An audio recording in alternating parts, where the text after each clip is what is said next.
সালটা 1948, দেশ স্বাধীন হয়েছে 1 বছর হয়ে গিয়েছে। তো দেশে তখন কিছুটা হলো খুশির হাওয়া, আজাদির হাওয়া, ব্রিটিশ শাসন আর নেই। সালটা 1948, 30শে জানুয়ারি হঠাৎ করে যেন দেশ থমকে গেল। যে যেখানে যে কাজ করছিলেন কিছুক্ষণের জন্য থেমে গেলেন, কারণ এমন একটা খবর এলো দিল্লি থেকে যে খবরের জন্য কেউ ভাবতেই পারেননি। একটা অবিশ্বাস্য খবর।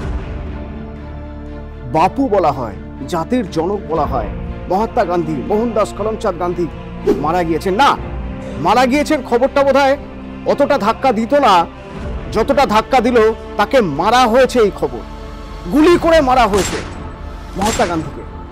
মহাত্মা গান্ধী দেশ স্বাধীনের আগে থেকে এমন একটা নাম, যে নাম প্রত্যেকের ঘরে ঘরে, বলা যেতে পারে একদম রান্নাঘর পর্যন্ত পৌঁছে গিয়েছিল। তার কারণ তিনি যেভাবে কাজ করেছেন, তার কর্মজীবন এবং স্বাধীনতা আন্দোলনের সঙ্গে যেভাবে তার নাম জড়িয়ে এসেছে, বারবার ব্রিটিশদের সঙ্গে বৈঠক, অসহযোগ আন্দোলন। সেই মহাত্মা গান্ধী, জাতির জনক, তাকে কেউ মারল কেন? মারল যখন এই প্রশ্ন ঘুরছে, মনে রাখতে হবে 1948 সালে 30শে জানুয়ারি আরো একটা নামের জন্ম হলো। হ্যাঁ, জন্ম, নামের জন্ম। কি সেই নাম? একজন ব্রাহ্মণ, মারাঠি ব্রাহ্মণ, নাথুরাম গডসে। সবাই জানতে চাইলো কে কে মেরেছে মহাত্মা গান্ধীকে। নাম উঠে এলো নাথুরাম গডসে। এবার প্রশ্ন উঠছে, নাথুরাম গডসে সেও তো ভারতীয়। ভারতীয়দের জন্য, ভারতের জন্য যে মানুষটা স্বাধীনতা আন্দোলনে এত বড় একটা জায়গা নিয়েছেন, তাকে মেরে ফেললো একজন ভারতীয়। কেন? তার উদ্দেশ্য কি? কোনো ব্যক্তিগত কারণ? আস্তে আস্তে পরিচিতি পেতে থাকলো একটা নাম, নাথুরাম গডসে। ঠিক যেভাবে মহাত্মা গান্ধী নামটা ছড়িয়ে পড়েছিল ঘরে ঘরে, মানুষের মুখে মুখে, সেইভাবেই নামটা বিভিন্ন জায়গায় ছড়িয়ে পড়তে শুরু করলো, নাথুরাম গডসে। এবার আস্তে আস্তে মানুষের মনে প্রশ্ন জাগলো, এই নাথুরাম গডসে কে? নাথুরাম গডসে কেন মহাত্মা গান্ধীকে মারল? নাথুরাম গডসে, যার শুরুটা রাষ্ট্রীয় স্বয়ংসেবক সংঘ থেকে। এই রাষ্ট্রীয় স্বয়ংসেবক সংঘ কোথায়, কেন, এদের কাজ কি? এবার মানুষ খুঁজতে শুরু করলো, মানুষ জানার চেষ্টা করলো যে এরা এমন কি কাজ করে যে কাজে কাঁটা হয়ে দাঁড়িয়েছিলেন মহাত্মা গান্ধী, যার জন্য তাদের মনে হয়েছিল একে সরিয়ে দিতে হবে। রাষ্ট্রীয় স্বয়ংসেবক সংঘ, তার আগে পর্যন্ত হয়তো ভারতের বিভিন্ন জায়গায় কিছু মানুষ জানতেন নামটা, তাদের কাজ কি মানুষ হয়তো জানতেন, কিন্তু এতটা গভীরভাবে জানার কথা বোধহয় কেউ ভাবেননি। কারণ এই সংগঠন কবেকার? এই সংগঠন তো 1948 সালে হঠাৎ একটা ভুঁইফোড় সংগঠন নয়। এই সংগঠন তারও অনেক আগের, স্বাধীনতার আগের 1925 সাল। এই 1925 সালে যে ভদ্রলোক এই আরএসএস বা রাষ্ট্রীয় স্বয়ংসেবক সংঘ তৈরি করলেন, তার কাজটাও তিনি শুরু করেছিলেন অনেক আগে থেকে। কেশব হেগড়েওয়ার বা কেশব হেডগেওয়ার, যিনি একজন মারাঠি। তিনি মেডিকেল পড়তে চলে এসেছেন কলকাতা মেডিকেল কলেজে, এবং কলকাতা মেডিকেল কলেজে যখন তিনি পড়ছেন, পড়তে পড়তে তিনি অনুশীলন সমিতির সঙ্গে যোগ দিলেন। 1913 সালে দামোদরে এক ভয়ানক বন্যা দুকুল ছাপিয়ে দিল। এইরকম একটা সময় অনুশীলন সমিতি নেমে পড়ল আর্তদের সেবায়, যারা খেতে পারছেন না, যাদের ঘর নেই, তাদের কিভাবে একটা শেল্টার দেওয়া যায়, সেই কাজের সঙ্গে যোগ দিলেন এই কেশব হেগড়েওয়ার। এবং তিনি দেখলেন যে এটা এমন একটা কাজ, যে কাজের মাধ্যমে একটা জনসংযোগ করা যায়, যে কাজের মাধ্যমে মানুষকে বোঝানো যায়, একটা আইডেন্টিটি তৈরি করা যায়, নিজের একটা পরিচয় তৈরি করা যায়। এখান থেকে তিনি আবার ফিরে গেলেন মারাঠা ভূমি। মহারাষ্ট্রে ফিরে যাওয়ার পর তিনি ঠিক করলেন যে এমন একটা অর্গানাইজেশন তৈরি হবে, যে অর্গানাইজেশনটা না তো কংগ্রেসের পক্ষে না কংগ্রেসের বিপক্ষে। কেন কংগ্রেসের পক্ষ বিপক্ষের কথা বলছি? তার কারণ এর আগে অনেকভাবে স্বাধীনতা আন্দোলন হয়েছে, মুভমেন্ট হয়েছে। যে মুভমেন্টে এক মহাত্মা গান্ধী রয়েছেন, তার সঙ্গে অনেক কংগ্রেস নেতারা রয়েছেন, কংগ্রেস তার মতো মুভমেন্ট করেছে। আবার কংগ্রেস থেকে বেরিয়ে এসে সুভাষচন্দ্র বসু তার মতো করে মুভমেন্ট করেছেন। আবার বলতে হবে অবশ্যই চন্দ্রশেখর আজাদের কথা, বলতে হবে ভগৎ সিং এর কথা, তারাও তাদের মতো করে মুভমেন্ট করেছেন। কিন্তু এই কোনো পথই পছন্দ হলো না কেশব হেগড়েওয়ার বা কেশব হেডগেওয়ারের। তারা একটা নতুন পথের কথা ভাবলেন, যে আমরা একটা সাংস্কৃতিক সংস্থা তৈরি করব, যাদের কাজ হবে সেবা করা, মানুষের পাশে থাকা, মানুষের সঙ্গে থাকা এবং তার সঙ্গে তাদের স্বাধীন ভারতের স্বপ্ন দেখানো।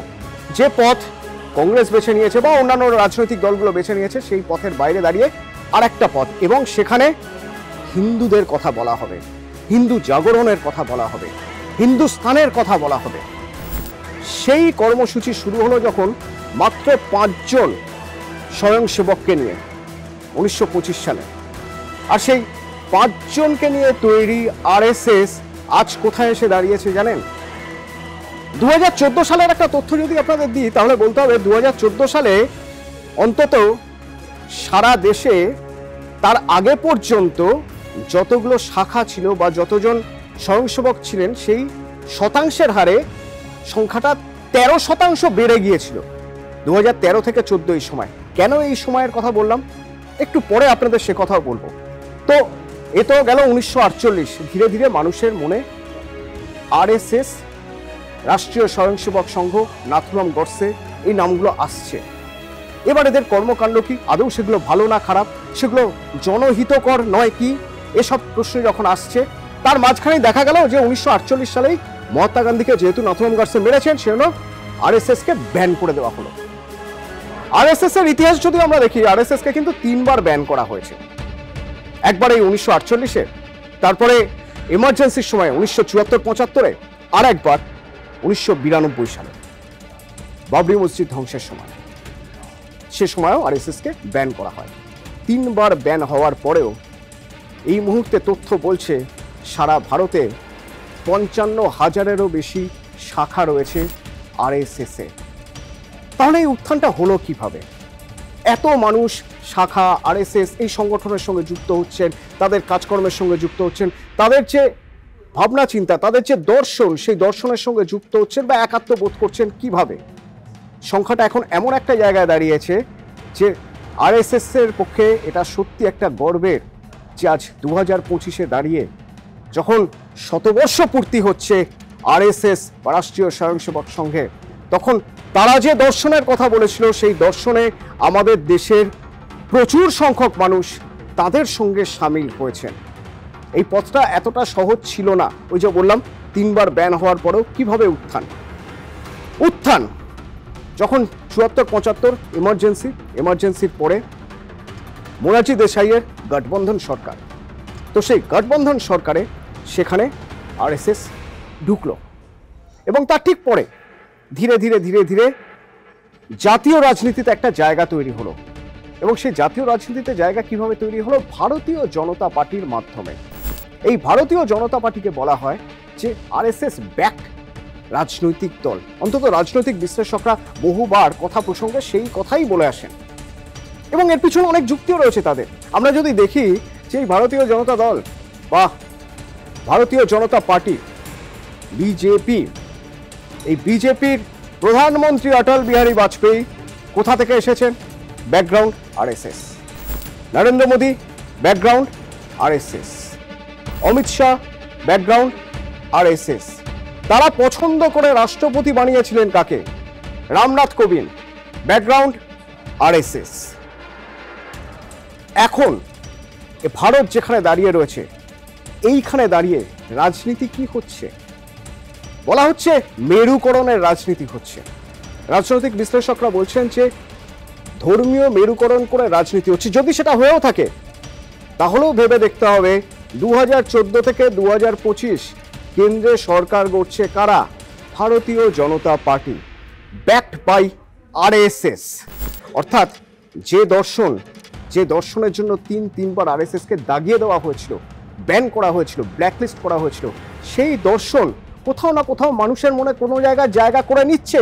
মানুষ ভোট দিচ্ছেন, মানুষ বিশ্বাস করছেন এই ধর্মীয় মেরুকরণ বলুন আর ধর্মীয় দর্শন বলুন, সেই দর্শনে আর বিশ্বাস করছেন বলেই আজ 2025-এ এসে দাঁড়িয়ে দেখা যাচ্ছে রাম মন্দিরে রামলালার প্রাণ প্রতিষ্ঠা হচ্ছে যখন, তখন দেশ জুড়ে উৎসব হচ্ছে। 2025 সালে এসে দেখা যাচ্ছে যখন মহাকুম্ভ হচ্ছে, তখন সেই মহাকুম্ভে 10 কোটি মানুষ তারা পুণ্য স্নান করতে যাচ্ছেন। সুতরাং যে দর্শনের শুরু হয়েছিল 1925 সালে যে দর্শনের কথা মানুষ সবচেয়ে বেশি জানতে পেরেছিলেন 30শে জানুয়ারি 1948-এ, সেই দর্শন কোথাও হয়তো ভারতীয় সংস্কৃতি, ভারতীয় রাজনীতিতে এতটাই প্রভাব ফেলেছে যে আজ 100 বছরে দাঁড়িয়ে আরএসএস বলতে পারবে যে তাদের দর্শন নিয়ে, তাদের মতাদর্শ নিয়ে অনেক মানুষ এগিয়ে আসছেন, তাদের সঙ্গে থাকছেন।